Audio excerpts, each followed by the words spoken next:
මේ අවස්ථාව හොඳ අවස්ථාවක්. සමහර අය හිතාගෙන ඉන්නවා යම්කිසි බන්ධනයක ද්‍රවීයතාව තීරණය වෙන්නේ ඒ බන්ධනේ හදලා තියෙන පරමාණු වලින් විතරයි කියලා. ඒක වැරදි කියන්නේ හොඳ අවස්ථාවක් මේ. දැන් අපි ප්‍රශ්නයකට මුහුණ දෙනවා B සංයෝගයේද ආම්ලික ප්‍රබලතාව වැඩි C සංයෝගයේද ආම්ලික ප්‍රබලතාව වැඩි කියලා. මේ ප්‍රශ්නෙට පිළිතුරු ලියන්න නිකම්ම කාබනික රසායනයේ සිද්ධාන්ත ටිකක් දැනගෙන බෑ. ඒතර මේ වගේ ප්‍රශ්න බොහොම හොඳ ප්‍රශ්න. මේ වගේ ප්‍රශ්න වලට තර්කානුකූලව කල්පනා කරලා පිළිතුරු ලියන්න පුළුවන් නම්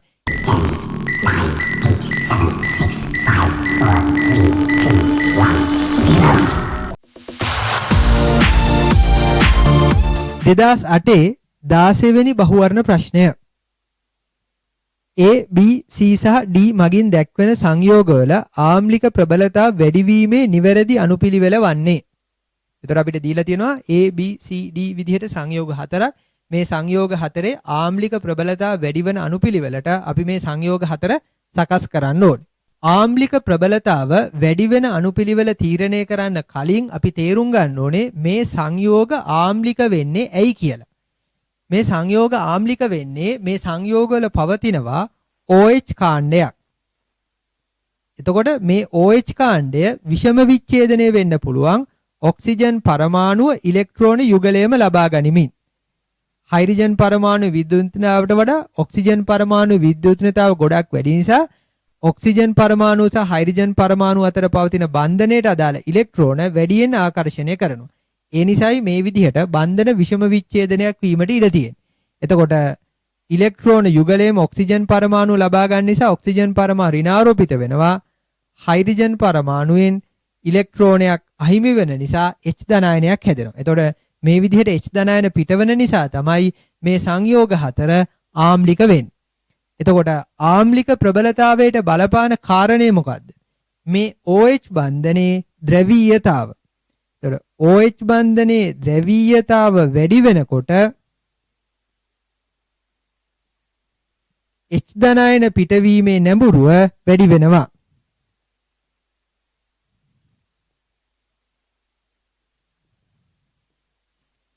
ඒ කියන්නේ ආම්ලික ප්‍රබලතාව වැඩි වෙනවා. එතකොට අපි බලන්න ඕනේ OH බන්ධනයේ ද්‍රවීයතාව වෙනස් වෙන්නේ කොහොමද කියලා. එතකොට මේ අවස්ථාව හොඳ අවස්ථාවක්. සමහර අය හිතාගෙන ඉන්නවා යම්කිසි බන්ධනයක ද්‍රවීයතාව තීරණය වෙන්නේ ඒ බන්ධනේ හදලා තියෙන පරමාණු වලින් විතරයි කියලා. ඒක වැරදි කියන්නේ හොඳ අවස්ථාවක් මේ. මේ සංයෝග හතරෙම OH බන්ධන තියෙනවා. හැබැයි මේ සංයෝග හතරේ OH බන්ධන වල ද්‍රවීයතාව වෙනස්. ඒකට හේතුව ඔක්සිජන් පරමාණුවට බැඳිලා තියෙන කාණ්ඩයට බැඳිලා තියෙන ඒවා හින්දා.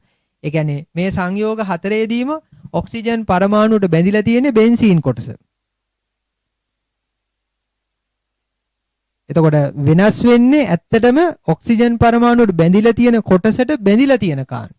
ඒ නිසා OH බන්ධනයේ ද්‍රවීයතාව වෙනස් වෙලා ආම්ලික ප්‍රබලතාව වෙනස් වෙනවා. එතකොට සමහර වෙලාවට රසායනික බන්ධන පාඩම වගේ පාඩම් උගන්වනකොට සමහර දරුවන්ට අහන්න ලැබිලා ඇති බන්ධනයක ද්‍රවීයතාව කෙරෙහි බලපාන කාරණේ විදිහට ඒ බන්ධනේ හදලා තියෙන පරමාණු වල විද්‍යුත්ණතාව කියලා. හැබැයි බොහොම කලාතුරකින් තමයි අහන්න ලැබෙන්නේ ඒ බන්ධනේ හදලා තියෙන පරමාණු වල බැඳිලා තියෙන කාණ්ඩත් බලපානවා කියලා බන්ධනයක ද්‍රවීයතාව කෙරෙහි. එතකොට ඒ විදිහට එක කරුණක් ගැන විතරක් උගන්වන ගුරුවරුන්වත් ඒක එහෙම නෙවෙයි කියලා තේරුම් ගන්න මේ ප්‍රශ්නේ පිළිතුරු විවරණය හොඳ අවස්ථාවක්. දැන් අපි බලමු මේ සංයෝගවලදී OH බන්ධනයේ ද්‍රවීයතාව වෙනස් වෙන්නේ කොහොමද කියලා. A සංයෝගය ෆීනෝල්. එතකොට මේ ඇඳලා තියෙන්නේ ෆීනෝල්. එතකොට A සංයෝගයට සාපේක්ෂව D සංයෝගයේ බැඳිලා තියෙනවා මේ විදිහ කාණ්ඩයක්. එතකොට මේ කාණ්ඩය වැටෙන්නේ බෙන්සීන් සක්‍රීය කරන කාණ්ඩ කොටටද බෙන්සීන් වික්‍රීය කරන කාණ්ඩ කොටටද? අපිට පුළුවන් ඒ කාරණේ ඉස්සෙල්ලාම මතක් කරගන්න. එතකොට මේ විදිහ කාණ්ඩ තියෙන්නේ බෙන්සීන් සක්‍රීය කරන ඕතෝ පැරා යොමුකාරක කාණ්ඩ ගොඩේ. එතකොට මේ කාණ්ඩය බෙන්සීන් වලට බැඳිලා තිබ්බහම බෙන්සීන් කොටසේ ඉලෙක්ට්‍රෝන ඝනත්වය වැඩි වෙනවා. ඇයි මේ කාණ්ඩය මගින් බෙන්සීන් කොටසේ ඉලෙක්ට්‍රෝන ඝනත්වය වැඩි කිරීමක් කරන්නේ. එතකොට බෙන්සීන් කොටසේ ඉලෙක්ට්‍රෝන ඝනත්වය වැඩි වුණාම සිද්ධ වෙන දේ තමයි OH කාණ්ඩයේ ඔක්සිජන් පරමාණුවෙන් බෙන්සීන් වෙත ඉලෙක්ට්‍රෝන යොමු වීම අඩු වෙනවා. දුර පුතලට මතක ඇති ෆීනෝල් වල සංප්‍රයුක්ත ව්‍යුහ අඳින වෙලාවේදී මම කිව්වා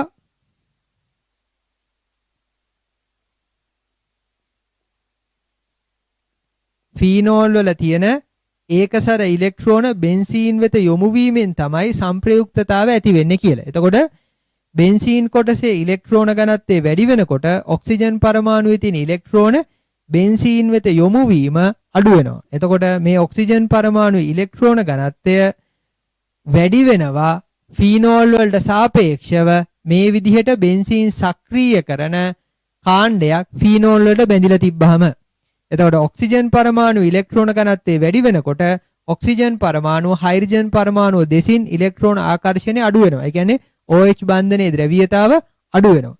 එතකොට OH බන්ධන විඝටනය වෙලා H ධනායන පිටවීමේ නැඹුරුව අඩු වෙනවා. ඒ කියන්නේ ආම්ලික ප්‍රබලතාව අඩු වෙනවා. එතකොට A වලට සාපේක්ෂව D වල ආම්ලික ප්‍රබලතාව අඩුයි.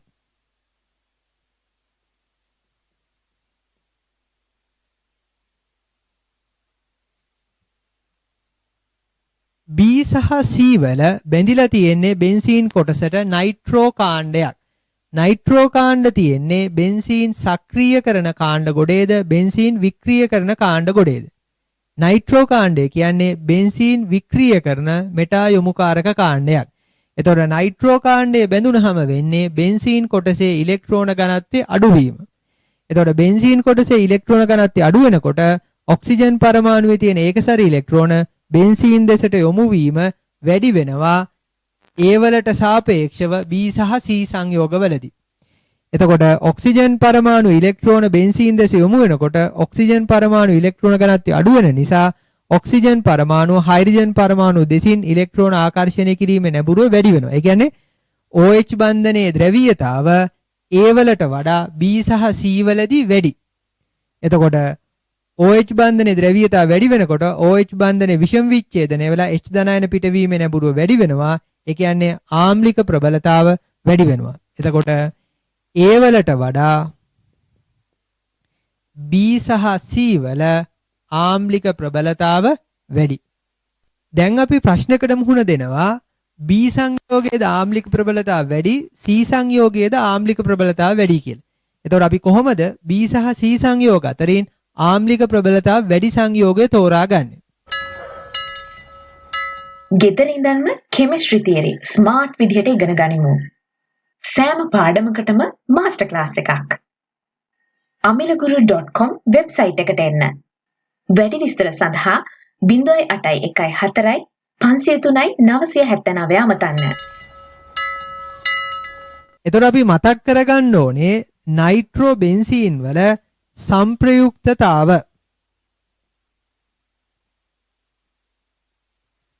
නයිට්‍රෝ බෙන්සීන් කියන්නේ බෙන්සීන් වික්‍රිය කරන මෙටායමුකාරකයක්.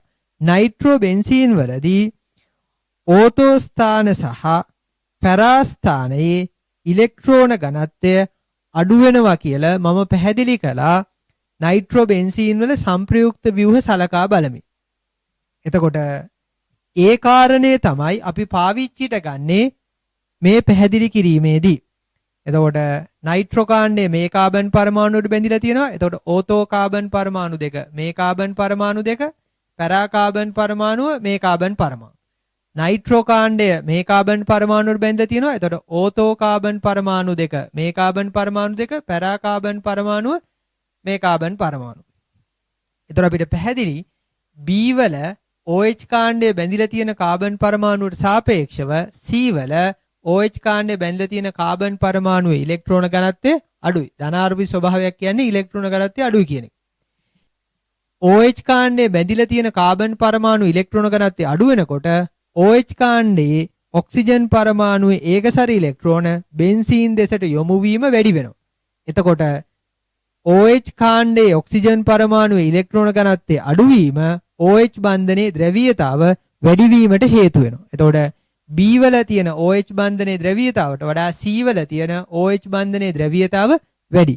එතකොට OH බන්ධනයේ ද්‍රව්‍යතාව වැඩි වෙනකොට OH බන්ධනයේ විෂම විච්ඡේදනය වෙලා H ධනයන පිටවීමේ නැඹුරුව වැඩි වෙනවා. ඒ කියන්නේ ආම්ලික ප්‍රබලතාව වැඩි වෙනවා. ඒතර අපිට පැහැදිලි B වලට වඩා C වල ආම්ලික ප්‍රබලතාව වැඩි. එතකොට A වලට වඩා B සහ C වල ආම්ලික ප්‍රබලතාව වැඩි. එතකොට B වලට වඩා C වල ආම්ලික ප්‍රබලතාව වැඩි. A වල ආම්ලික ප්‍රබලතාවට වඩා D වල ආම්ලික ප්‍රබලතාව අඩුයි. එතකොට මේ විදිහට අපිට මේ සංයෝග හතර ආම්ලික ප්‍රබලතාව වැඩි වෙන අණුපිළිවෙලට සකස් කරගන්න පුළුවන්. එතකොට පළවෙනි පිළිතුරට දීලා තියෙනවා D A B C අණුපිළිවෙලින් තමයි ආම්ලික ප්‍රබලතාව වැඩි වෙන්නේ කියලා. ඒ අනුව මේ ප්‍රශ්නේ නිවැරදි පිළිතුර අංක 1. මේ ප්‍රශ්නෙට පිළිතුරු ලියන්න නිකම්ම කාබනික රසායනයේ සිද්ධාන්ත ටිකක් දැනගෙන බෑ. මේ ප්‍රශ්නෙට පිළිතුරු ලියන්න ගියාම මේ සංයෝග අම්ලයක් විදියට හැසිරෙන්නේ ඇයි කියලා දැනගෙන ඉන්න ඕනේ. එතකොට ඒ ආම්ලික ප්‍රබලතාව වෙනස් වීමට හේතුව මොකක්ද කියලා දැනගෙන ඉන්න ඕනේ. ඊළඟ මෙතනදී තිබුණේ බෙන්සීන් කාණ්ඩයක් නිසා බෙන්සීන් වලට කාණ්ඩයක් බැඳුනහම බෙන්සීන් සක්‍රිය වෙනවද බෙන්සීන් වික්‍රිය වෙනවද කියලා දැනගෙන ඉන්න ඕනේ. බෙන්සීන් සක්‍රිය වෙනවනම් බෙන්සීන් කොටසේ ඉලෙක්ට්‍රෝන ඝනත්වය වැඩි වෙනවා. බෙන්සීන් වික්‍රිය වෙනවනම් බෙන්සීන් කොටසේ ඉලෙක්ට්‍රෝන ඝනත්වය අඩු වෙනවා. එතකොට ඒ කරුණු සියල්ලම ගැන හොඳ අවබෝධයක් තිබ්බහම තමයි මේ ප්‍රශ්නෙට පිළිතුර ගලප ගන්න පුළුවන් වෙන්නේ. එතකොට මේ වගේ ප්‍රශ්න බොහොම හොඳ ප්‍රශ්න. මේ වගේ ප්‍රශ්න වලට තර්කානුකූලව කල්පනා කරලා පිළිතුරු ලියන්න පුළුවන් නම් ඒ කියන්නේ අදාළ විෂය කොටස සම්බන්ධයෙන් හොඳ අවබෝධයක් තියෙනවා කියන එක. එතකොට මම හිතනවා මගේ මේ පැහැදිලි කිරීම දුවල පුතාලට අවබෝධ වෙන්න ඇති කියලා. මේ පැහැදිලි කිරීම සම්බන්ධයෙන් හරි එහෙම නැත්නම් රසායන විද්‍යාව විෂය කොටස් සම්බන්ධයෙන් මොන හරි ගැටලුවක් තියෙනවා නම් කමෙන්ට් එකක් විදිහට යොදන්නේ ගැටලුව. එතකොට මට පුළුවන් ඒ ගැටලුව විසඳා ගන්න දුවල පුතාලට උදව් කරන්න. එහෙමනම් අපි මේ විදිහටම තවත් පසුගිය විභාග ප්‍රශ්නයක පිළිතුරු විවරණයකින් මුණ ගැසෙමු.